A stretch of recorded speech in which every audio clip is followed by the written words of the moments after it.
We get details on this weekend's Memorial Day remembrances on this episode of Barnstable Today. It is Friday, May 27th, 2016. I'm Sarah Mannel.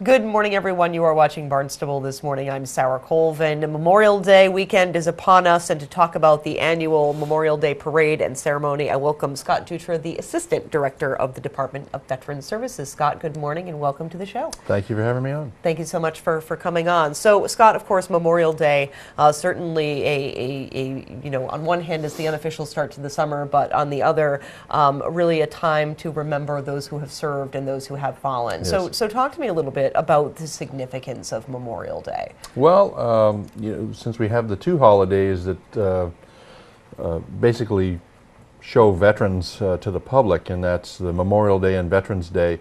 Memorial Day is more of a, just that, a memorial to those who have passed on, fought for their country, or even not necessarily fought for their country, but were in the services. And they have now left us, unfortunately. And so this is a time for us to remember them, help the families remember them, and the people in the community as well. Certainly, and really veterans from who have served in all wars, whether it's the modern day wars, and I know Correct. that we're really rapidly losing our World War II veterans. Yes, We used to have a lot of them around, and that's just not the case anymore. Right. And it also, those who served during peacetime, I mean, that's just as important. So. Absolutely. So the parade, of course, will form at 9:30 in the morning on Monday at the Centerville Library and kick off at 10 o'clock in the morning. And this is really, it is to me, the Norman Rockwell event of the summer. It's always beautiful in Centerville. I love how the flag hangs down from Main Street and everyone walks underneath it. What can we expect in the parade this year? Pretty much the same as last year. We have obviously all the different groups. The fire department's going to be there, the police department, they have their own color guards and so forth. We also have all of the other veterans organizations, the VFW, the Elks, American Legion, and so forth. I'm sure I'm leaving people out, but and then we also have the Boy Scouts and the Girl Scouts. We have distinguished guests. We also have one of the favorite for the kids anyway is the Minutemen, who fire off the volleys all the time, and that's scares some of the older people, I think, but the kids really enjoy that. It's just a fun time for all. Absolutely, and the parade has a couple of stops. So the first on Monument Square for a brief program. So what can we expect in that brief program at Monument Square? Well, at Monument Square, basically that's where we lay the 5 wreaths for the 5 different wars. Unfortunately, we do not have a monument there for the latest conflict that we've had of the Afghanistan-Iraq war. And that's something that we probably have to bring up and see if we can get a monument there for. But we lay the wreaths for the Civil War, World War II, the Korean War, and Vietnam. And it's representative of those wars, and so we'll be having that there.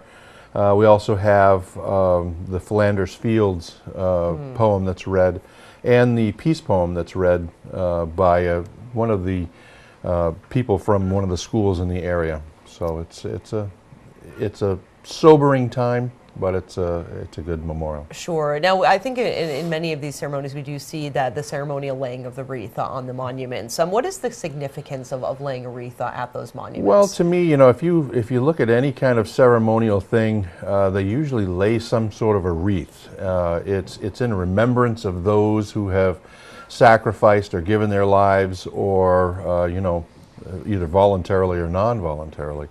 And to me, it's also like the salute given to those individuals, and it's very sobering once again. And a lot of times it's hard to keep back the tears when you see that. Absolutely, and I think that that's okay for a ceremony like this. Quite and I an think honor, that yeah. when we head to Beechwood, there'll be more opportunity for feeling those emotions. Keynote speaker is First Lieutenant Glenn Beasley. I think I remember him as the most recent or the past recent director of the American Red Cross. He is a veteran, served in Vietnam and Cambodia. Tell me a little bit about First Lieutenant Beasley. Lieutenant Beasley, I saw him a couple years ago now over at the Vet Center.